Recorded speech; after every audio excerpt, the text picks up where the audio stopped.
Guys हम आप लोगों के साथ बहुत ही ज्यादा आज रील्स ब्लॉग लाए हैं, आप लोग देख ही सकते हैं। तो प्लीज दोस्तों आप लोग सपोर्ट करना मत भूलिएगा। और अब जा रही हूँ मैं दोस्तों, ये प्याज कटिंग कर ली हूँ, अब जा रही हूँ मैं चिकन बनाने के लिए। तो चिकन का भी ब्लॉग आप लोगों के साथ लेके आऊंगी और होली के साथ साथ आप लोग थोड़ा मुझे भी सपोर्ट कीजिएगा और मस्ती भरी होली आप लोग एंजॉय करिएगा। तो दोस्तों देख लीजिए, आप लोगों के साथ हम चिकन का भी ब्लॉग लेके आए हैं दोस्तों। तो देख सकते हैं हम चिकन इस तरह से बनाते हैं। आप लोग कैसे चिकन बनाते हैं तो आप लोग भी अपना अपना ब्लॉग में बताइएगा और कमेंट में बताइएगा दोस्तों। तो देख सकते हैं मेरा चिकन बन रहा है, किन किन को खाना है होली में तो आप लोग कमेंट में बता सकते हैं और थोड़ा सपोर्ट करना मत भूलिए। तो फाइनली मेरा चिकन बन के तैयार हो गया और हम भी खा भी रहे हैं। बहुत ही लाजवाब, बहुत ही टेस्टी बना है, बहुत दिनों के बाद बना है दोस्तों।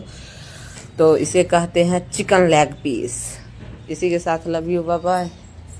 मेरा प्यारा सा छोटा सा ब्लॉग आप लोगों को कैसा लगता है आप लोग कमेंट में बताइएगा, कमेंट करना मत भूलिएगा और सपोर्ट कीजिएगा।